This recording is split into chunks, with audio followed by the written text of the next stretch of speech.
नमस्कार दोस्तों, स्वागत है मेरे चैनल में आप लोगों का। तो मेरे जितने बड़े भाई बहन और माता पिता हैं मैं उनको प्रणाम करना चाहती हूँ और मैं आप लोगों को एक निर्गुण सुना रही हूँ। मेरा गाना अच्छा लगे तो वीडियो को लाइक शेयर सब्सक्राइब जरूर करना। धन्यवाद।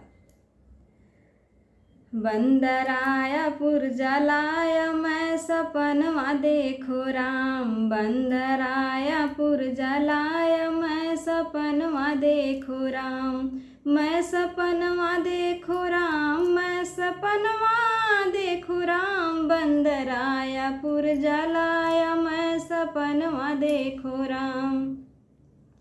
आया बंदर कुदा समुंदर कूदत लंका लाया, आया बंदर कुदा समुंदर कूदत लंका लाया, लंका राज विभीषण पाया मैं सपनवा देखो राम, लंका राज विभीषण पाया मैं सपनवा देखो राम, मैं सपनवा देखो राम, मैं सपनवा देखो राम, बंदराए पुरजलाया मैं सपनवा देखो राम।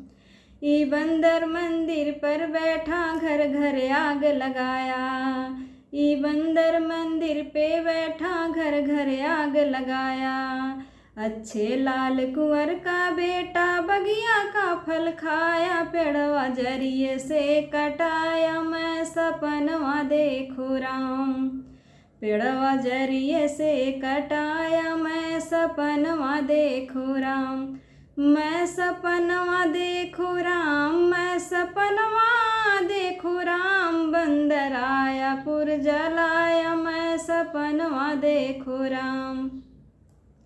ई बंदर बैरी से मिला सारा भेद बताया, ई बंदर बैरी से मिला सारा भेद बताया, सोने का लंका माटी कैला नीर में पोंछ डुबाया, लंका राज विभीषण पाया मैं सपनवा देखो राम, लंका राज विभीषण पाया मैं सपनवा देखो राम, मैं सपनवा देखो राम, मैं सपनवा देखो राम, बंदराया पुरजलाया मैं सपनवा देखो राम, बंदराया पुरजलाया मैं सपनवा देखो राम।